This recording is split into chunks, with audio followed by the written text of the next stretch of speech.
नमस्कार। मैं मीरा श्रीवास्तव पुनः उपस्थित हूँ अपनी बात को लेकर। लीजिए प्रारंभ शंखनाद से ही।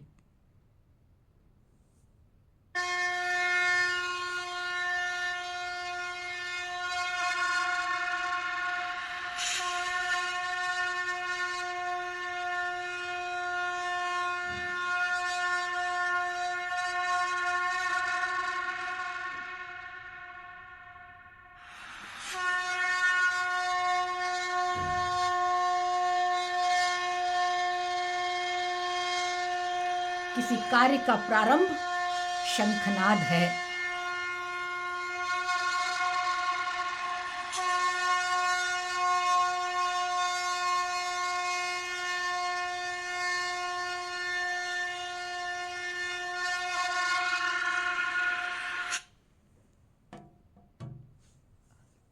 जैसा कि मैंने पहले बताया कि शंख एक पवित्र वाद्य यंत्र है।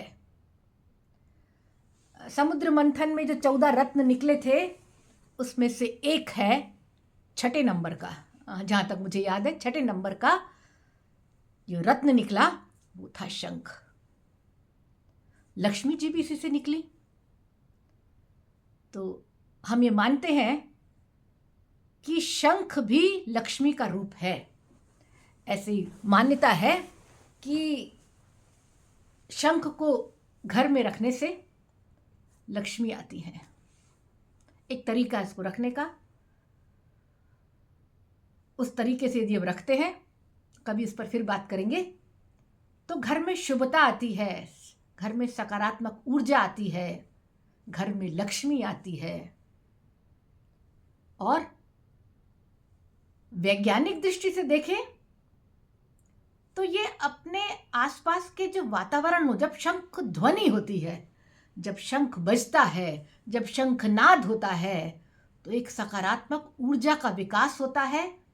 नकारात्मक जितनी भी चीज़ें हैं, यहाँ तक कि कहते हैं कीट मकोड़े जो होते हैं वो भी हट जाते हैं वहाँ से। हमारे अंदर एक नई ऊर्जा का विकास होता है। आपने एक बात सुनी होगी, मानसिक रूप से जब हम परेशान रहते हैं, जब हम तनाव में रहते हैं, जब मानसिक पीड़ा इतनी हो जाती है कि जब हम किसी काउंसलर के पास पहुंचते हैं तो कहता है कि ईश्वर को मानते हो? कुछ लोग कहते हैं हाँ, कुछ लोग कहते हैं ठीक है जैसा भी है, कुछ लोग बिल्कुल नहीं मानते। देखिए, जो ईश्वर को मानता है वो मानसिक रूप से कम परेशान होता है। क्यों? क्योंकि वो सब भगवान पर छोड़ देता है।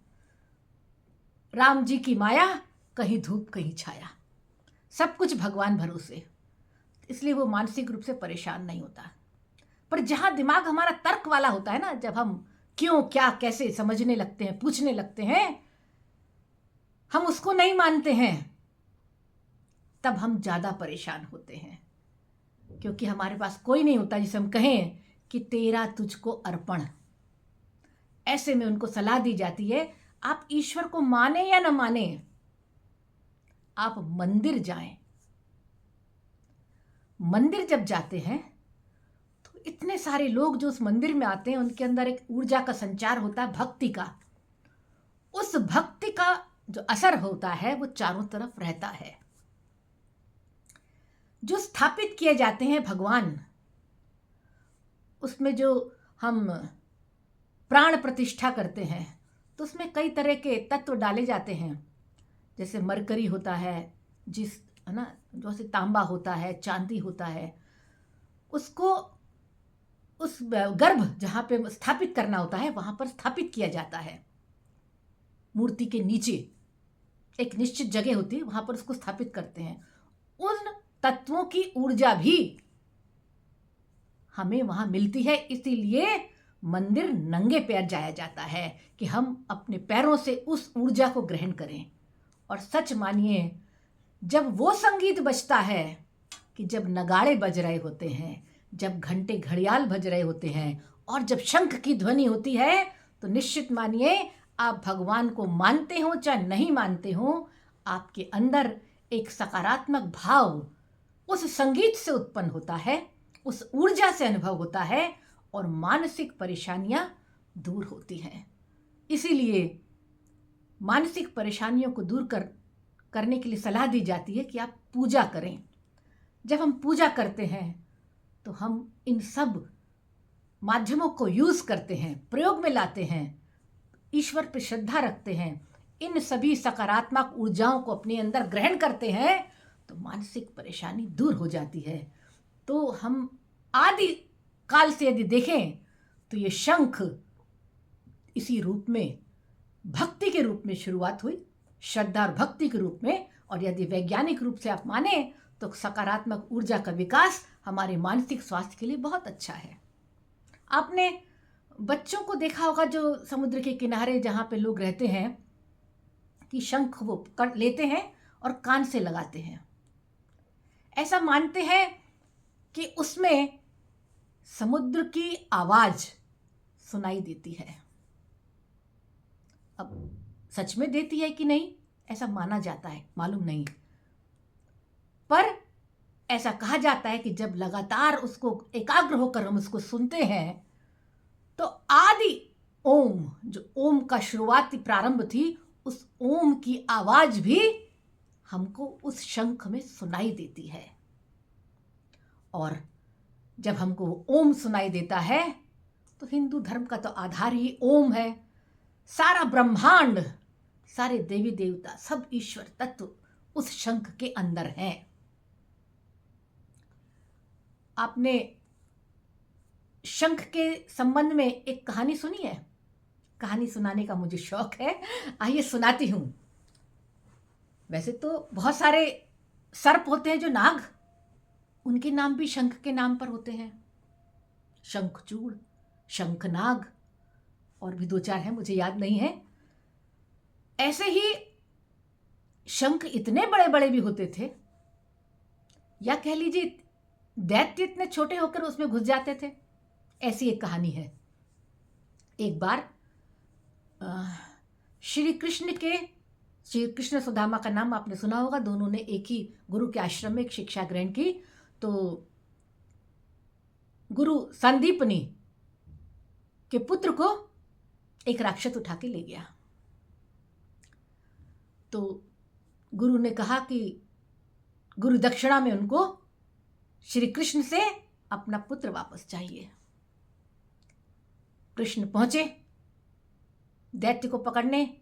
जहां दैत्य था वहां देखा उन्होंने वो एक शंख के अंदर सोया हुआ है। उन्होंने वहां से उसको निकाला और क्रोध करते हुए कहा कि उसको वापस करो, उसके पुत्र को, गुरु संदीपनी के पुत्र को वापस करो। तो बोला वो तो यम के दूत ले गए, वो तो मृत्यु को प्राप्त हो गया, यमदूत ले गए, उसकी आत्मा अब यमदूतों के पास है। तो कृष्ण सुदामा के साथ, अकेले सुदामा, कृष्ण जो थे वो यम के दरवाजे पर पहुंच गए और उन्होंने कहा यमदूतों से कि ऋषि संदीपनी के पुत्र को वापस करो। बोलो नहीं, ऐसा नहीं हो सकता, अब वो आ चुका है हमारे उसमें, तो हम उसको वापस नहीं कर सकते।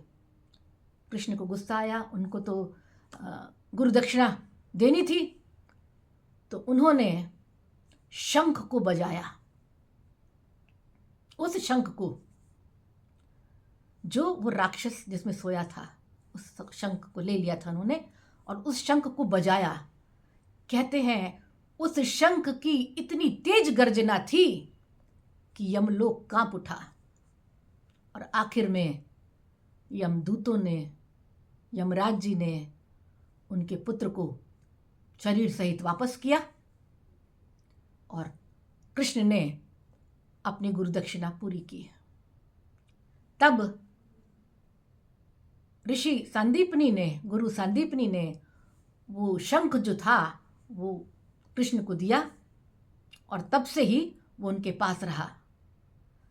कृष्ण विष्णु का अवतार थे।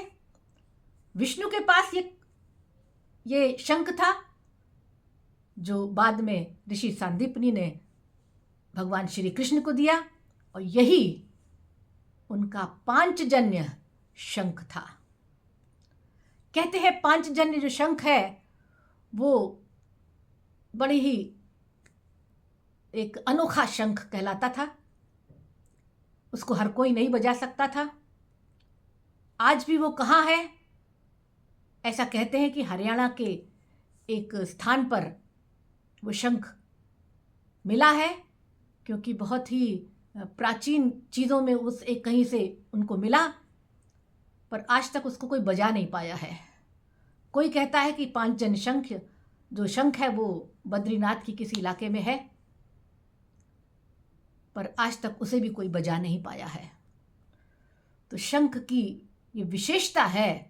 तो ये तो शंख की कहानी तो खत्म हुई, पर शंख की विशेषता है कि वो सकारात्मकता प्रदान करता है। कहते हैं उससे, उसको बजाने से, उसको सुनने से ब्लड प्रेशर भी कम होता है, नकारात्मकता की समाप्ति होती है, एक सकारात्मक ऊर्जा आपके घर में, आपके घर के चारों तरफ, आपके अंदर आती है।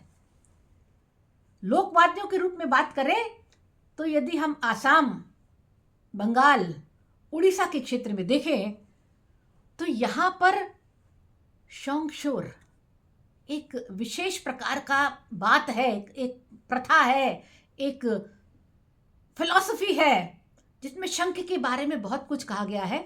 शोंगशोर यानी संसार की जो चक्र के बारे में है, बहुत लंबा इतिहास है।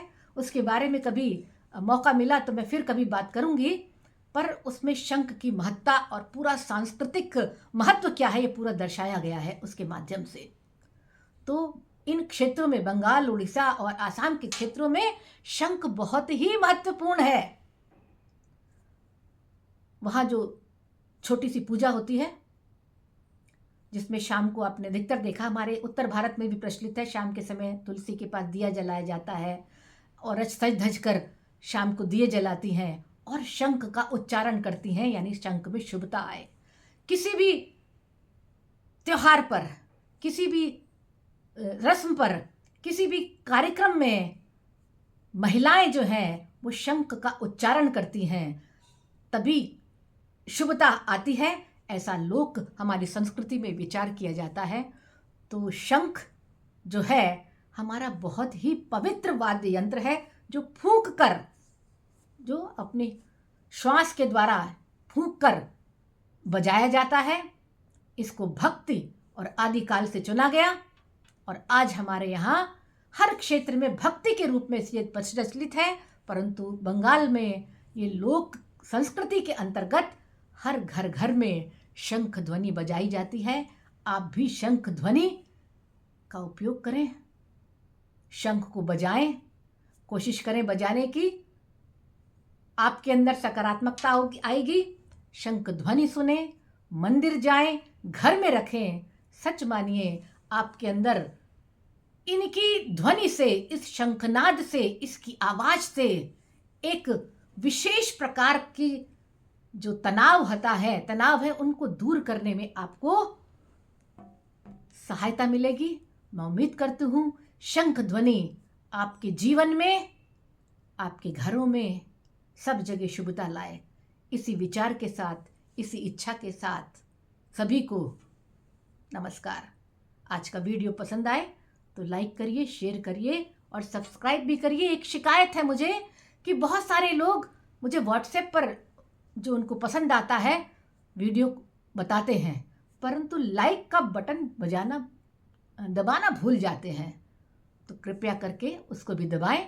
फिर मिलती हूँ भक्ति से संबंधित कुछ वाद्यों को लेकर, उसके बाद अन्य वाद्यों पर आएंगे। तब तक के लिए फिर नमस्कार।